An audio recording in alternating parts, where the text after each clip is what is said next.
This past year, I worked as the news editor of my student newspaper at the University of British Columbia, UBC for short, in Vancouver, Canada. One of my responsibilities at this paper was to cover breaking news that need to be written on very short notice. Important announcements from the university, crime on campus, and especially protests. Now, UBC has a lot of protests. Over the past year, I've reported on climate strikes and sit-ins, protests in solidarity with Hong Kong and Kashmir, and rallies for indigenous rights.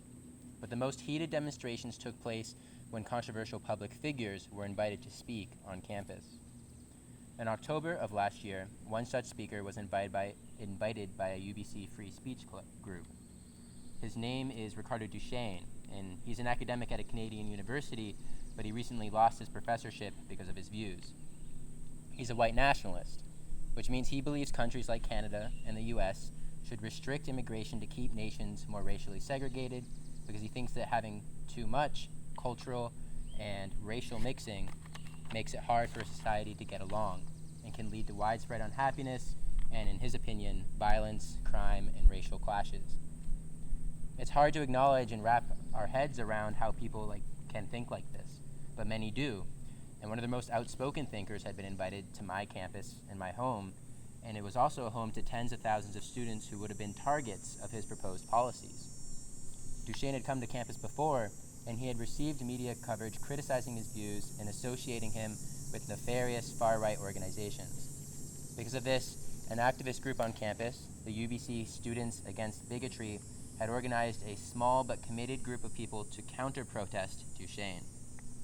At the time, I was pretty certain that I wanted to be a journalist professionally, so I was looking forward to covering this event as a career opportunity. I dreamed of reporting on cutting-edge political and cultural issues. This was my calling, I thought, my way of contributing to society, and when would I find anything as cutting-edge as this?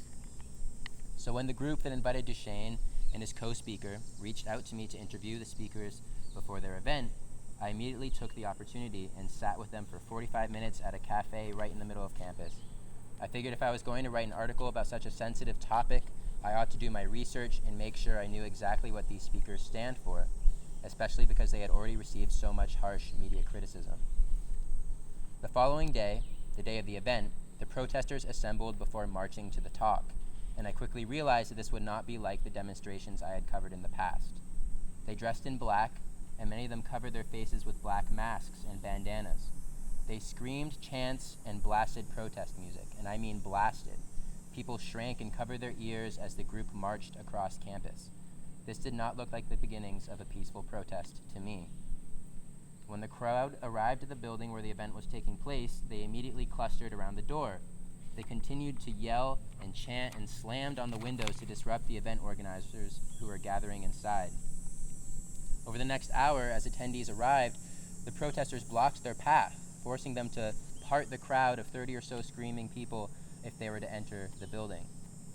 The university had sent guards to secure the event, and to let attendees in, one of these guards had to press his back into the door with all his strength to open it against the mob that was pushing from the other side.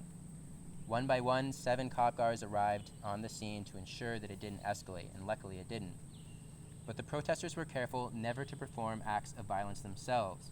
Instead, their behavior was intended to provoke the event's attendees into violence by harassing them with insults, loud noises, and physical intimidation. Luckily, I was able to enter the building from a side door, but once I got inside, I noticed a noxious smell. Someone had stuffed either stink bombs or actual human excrement into the vents of the lecture hall, so that anyone attending the talk would have to fight to ignore the stench in order just to focus. The organizers and building managers were unable to find, let alone remove, the source of the odor. These protesters were doing everything they possibly could, the kitchen sink and more, to prevent this event from taking place. The talk started late, but once it did, it basically went as planned. Duchesne's views were as advertised. Few people attended, and most who did were affiliated with the free speech group that invited him, but there were a handful of students who attended out of curiosity and asked the speakers challenging questions. When the talk was over, I immediately approached these students for interviews. They said they disagreed with the speaker, but also criticized the protesters for attempting to disrupt his right to speak. That evening, I got a good night's sleep. I spent the whole following day writing, and then my article was published the next morning, and I was pretty proud of it. It explained Duchesne's views and why they received so much criticism. It described the protests and included quotes from students who disagreed with Duchesne, but believed the protesters should have more peaceful tactics and not attempt to disrupt his talk. Knowing that the article was high stakes and highly sensitive subject matter, I had my boss look it over before publishing. I thought I had covered all my bases. But a few days after that, 2 friends and fellow writers approached me and said that they wanted to talk about my story. We sat in a conference room, shut the door, and then they told me that they were uncomfortable with how the article was reported. They explained that as people of color and children of immigrants, when Duchesne talks about curbing immigration and organizing societies by race, he's basically saying that they and their families do not deserve to exist in Canada. They knew that I disagreed with Duchesne, but they felt that by including quotes in my article that were critical of Duchesne's protesters, and by including quotes from my interview with Duchesne, I was implying that he had a right to a platform on campus and to our media coverage. I was implying that his views were worthy of our consideration and important. They continued to explain that they were passionate about journalism because they longed to be a voice for those who are chronically marginalized and ignored, and my article, they felt, was doing the opposite. They went on to ask that I work harder to publish stories that spotlight marginalized groups like Indigenous, Black, and queer students, and that in the future I should consider not even covering stories like this one at all. In the moment, I was crushed by this conversation. Though I was technically their boss, I considered these writers to be my good friends, and I had a lot of respect for their ability as writers and journalists. As they gave me feedback, I felt attacked. I thought they were saying I was bad at my job, and that my article was racist, and therefore I was racist, and by extension a bad person. I didn't get angry or throw a tantrum, but I was defensive, and I tried to argue that the decisions I made had nothing to do with my race. The conversation dragged on, and everyone got increasingly frustrated and tired until we decided it was time to give it a break. We met several times after that as we worked to eventually resolve the argument and heal our relationship. But in the nights that followed, I would find myself awake at strange hours, rehearsing arguments in my head, defending myself to an imaginary jury, and trying to cling to an image I thought had been shattered, an image I had developed at camp, that I was a good person. But of course, the confrontation was devastating for the writers, my friends, too. One of them left that conversation sobbing. And as hurt as I felt, it must have been terrifying for them to approach me given that I was their boss and I had power over them. What's more, I was their friend and they didn't want to hurt my feelings. After all, it was only because of our friendship that they felt comfortable enough to give me that feedback in the first place. Despite its difficulty and complexity, I learned so much from this series of events. For one, it showed me how volatile and urgent our racial climate is, and how the perspectives of everyone involved is deeply influenced by their race. It humanized the politics of racism for me, when before the issue could seem far off and abstract. But more importantly, it showed how, because I've never experienced racial prejudice on a large scale, because I'm white, I was blinded to how my actions and words were harmful to others. Because the other writers were people of color, they could see more clearly what the impacts of Duchesne's words were. And I was so blinded that when they brought me constructive criticism, I took it personally and interpreted it as a slight on my character. It showed that my grasp of race and its influence was fragile, and that I was too uncomfortable with the topic to analyze how I may benefit from and be implicated in racism. I wanted to run away and hide, but if I wanted to prevent further mistakes, I needed to develop a better understanding. Now, you may have noticed at Camp Asquani that we tend to avoid politics.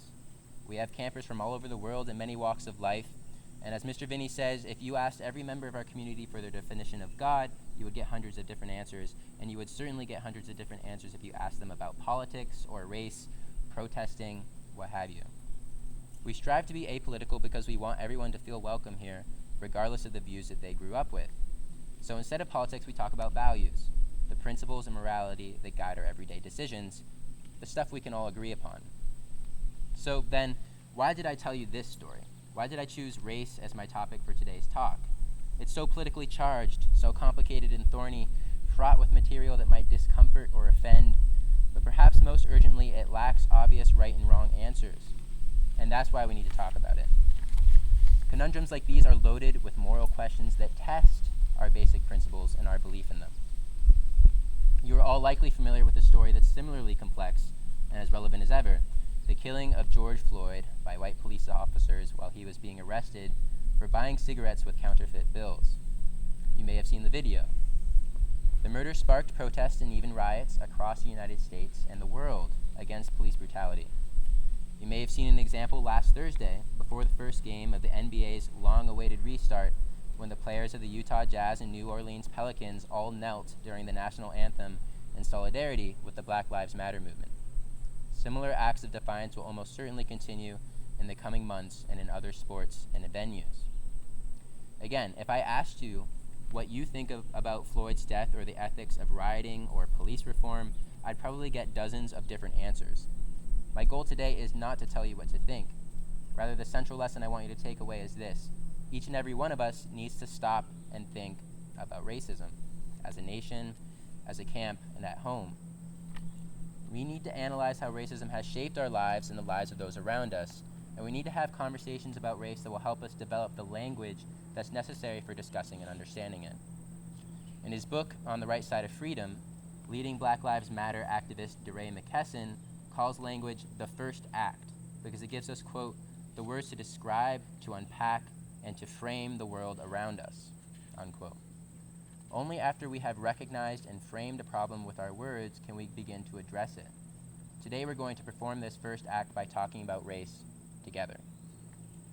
My enemy here is something that has been coined colorblind racism.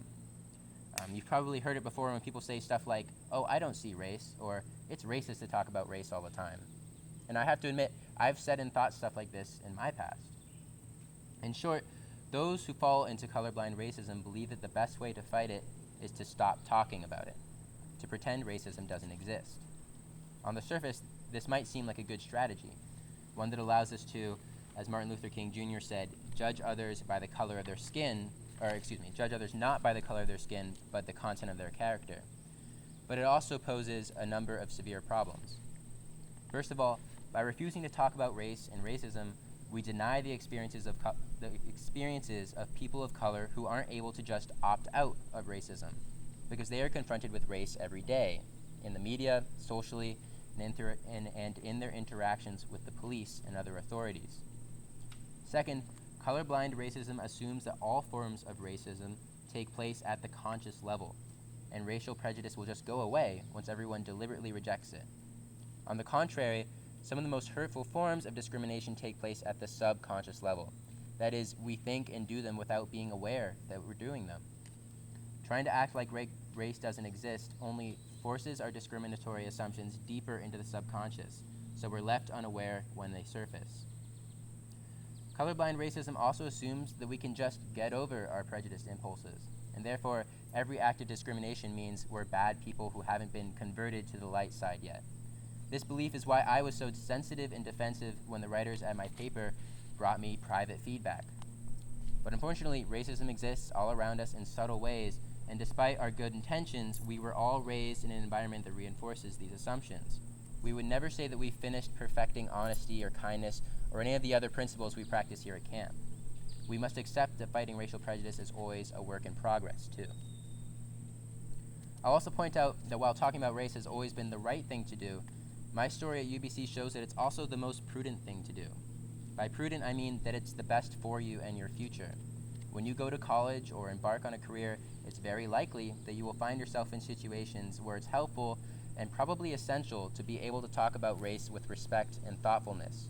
By beginning to practice this skill now, you're equipping yourself with tools that will make you a more empathetic and effective teammate and leader.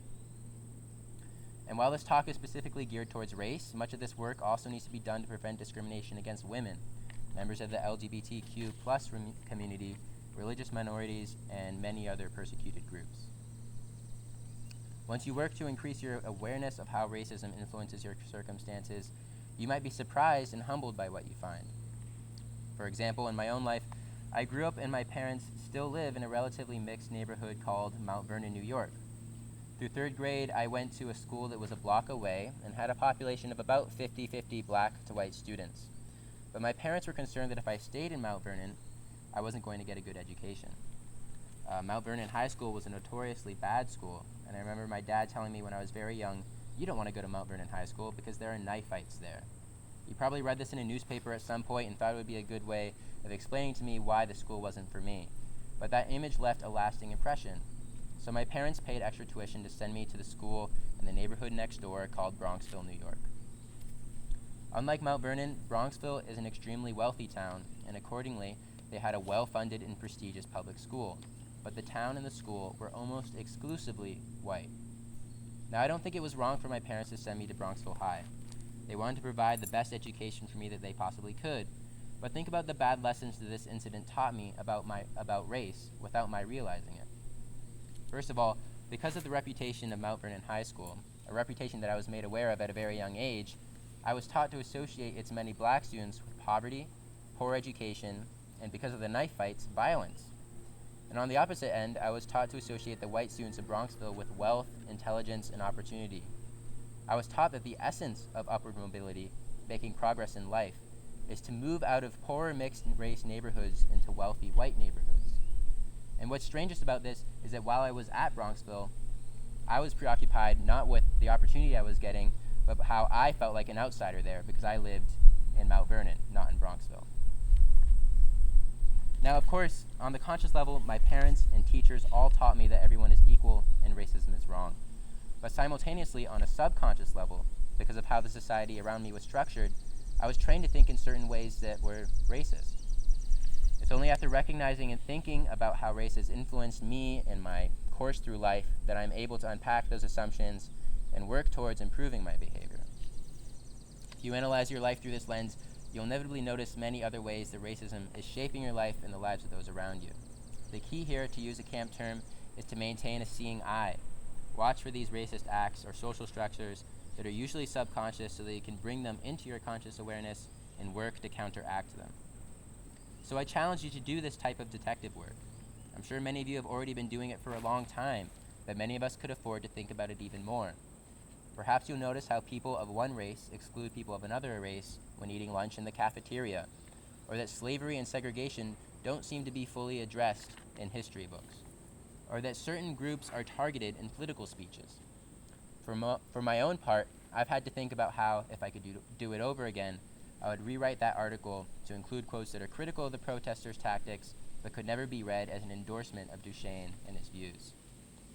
As Mike mentioned in his chapel talk last Friday, because of the pandemic, the protests, and our upcoming presidential election, our current moment only seems to grow more divisive and contentious. And as a result, it's easy to feel powerless, like you should be doing something to help, but you don't know what to do.